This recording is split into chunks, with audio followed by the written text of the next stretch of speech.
Here's a teetery-tottery tipsy Toastmaster, model 204022A, if I remember right. 20-inch box fan, pretty much the El Cheapo fans of the late 80s. I mean, these things, there's not a surface that exists that these things don't tip over on, really.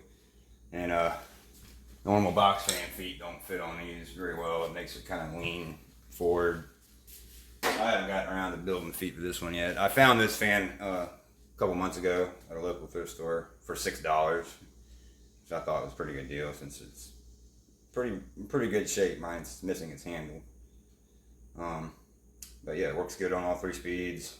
It's not bent up like I used to see these fans a lot growing up, and a lot of them I seen were like would just make a lot of rattling noise, and they would be kind of beat up, just because they're flawed design, in my opinion.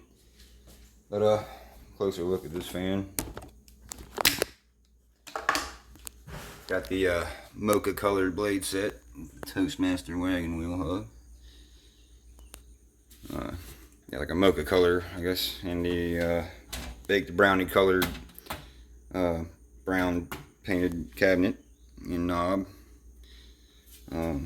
Back of the fan and the motor is painted the same. This fan always makes me think of coffee. I don't know, it just looks like a coffee time kind of fan. Here's the back of it. It's got the last of the McGraw Edison made motors. Pretty quality motors for the cheap fan these things really are. I mean, these are kind of budget ones. Here's the knob for it, the 3-speed selector. Pretty big knob on there.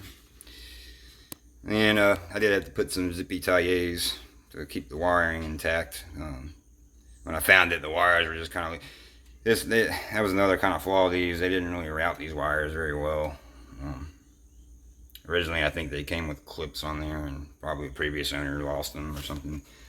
I really don't like how these motors are mounted in these fans on the back grill. All the weight of this motor is kind of bearing on this back grill, which I think leads to a lot of them why they tip over without their feet. If they had just been like normal other box fans at the same time, used dual motor brace, you know, couldn't have cost much more, I'd imagine, and just mounted the fan motor in there properly, it would have been okay to use in the most cases without his feet potentially. But I don't know. I used to see a lot of these in the windows.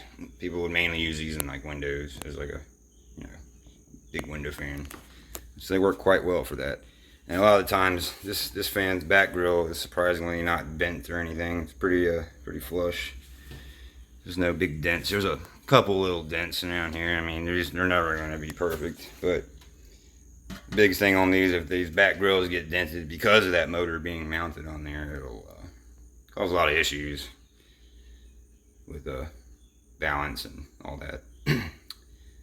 But yeah, overall, I mean, for the El Cheapo fans of the 80s, these are still built way better than, you know, the modern junk you get today. The imported motors. These were at least domestically made, full-size shade pull motors. These will run forever. And yeah, still see a lot of these fans in use occasionally. Actually, there's someone on my couple streets over that has one, same exact looking one, and again, he uses it in a window. He actually has a window that will fit in there. It's surprising. But yeah, overall pretty good fan. I do use it in my rotation of nighttime sleep fans. Pretty good for that. I have to prop it up in this window because it will tip over. I haven't gotten around to making feet on this. I don't know if I mentioned I need to do that. But I use it, just prop it up against the wall on a stand in my bedroom, and it never tipped over on me. But yeah, that was their downfall, these fans. Two of my favorite stations. You got the power draw meter here on high.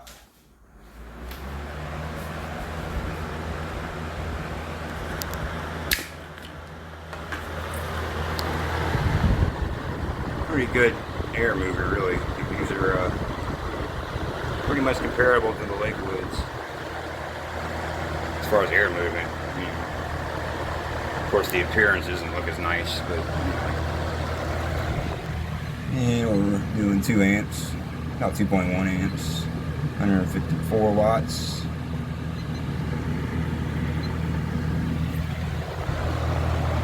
Medium. Medium's nice. It's making a little noise just because I have it up against this window here. That's what you're hearing. 1.5 amp. 115 watts.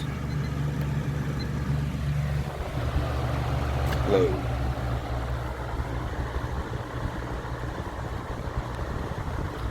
Low's nice and serene. It should be. I mean, all 3 speeds on this fan really aren't that bad. It's not as loud as I depicted originally. These are pretty good nighttime fans.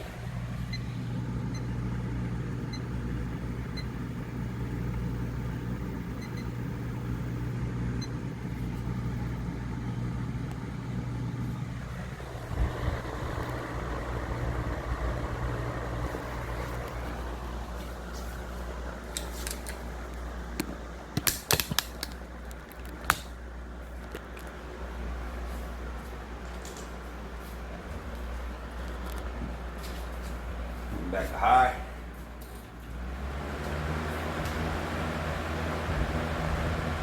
So high is pretty. High is not bad. I like high speed on this. I can actually sleep to the high speed on this with, you know, only a few fans in my collection that I really can. The Dominion and Alaska's.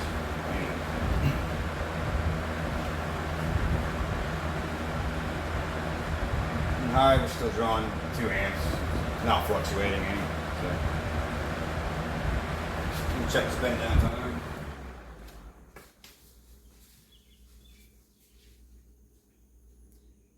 Bearings are still good in this motor, thankfully, and they weren't locked up, thankfully too. Upon me finding this. Anyways, that's it for this brown and mocha Toastmaster, late 80s, 20-inch box fan. Oh, well, I forgot to get the model information. Let me get that for you guys.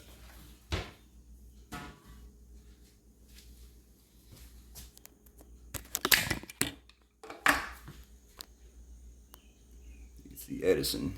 These are pretty much the last rendition of the Edison thin and light fans that were sold in the early 80s, late 70s even. Those are even a little bit better built, but still, they were tip over. Here's the date code, December of 88. And the model 204022A. I think I was right. Beginning of the video. Got some motor information here too. Toastmaster Inc., thermally protected, type 203 PEG. 115 volts, 2.8 amps, so this thing runs way under spec. 60 hertz, US patent. So, yep, good fan. The motor's clean. And there you have it. Thanks for watching. Have a good one. Finally got around to fabricating a rear guard for this 60s Marco box fan. Really cool fan here. GE export motor.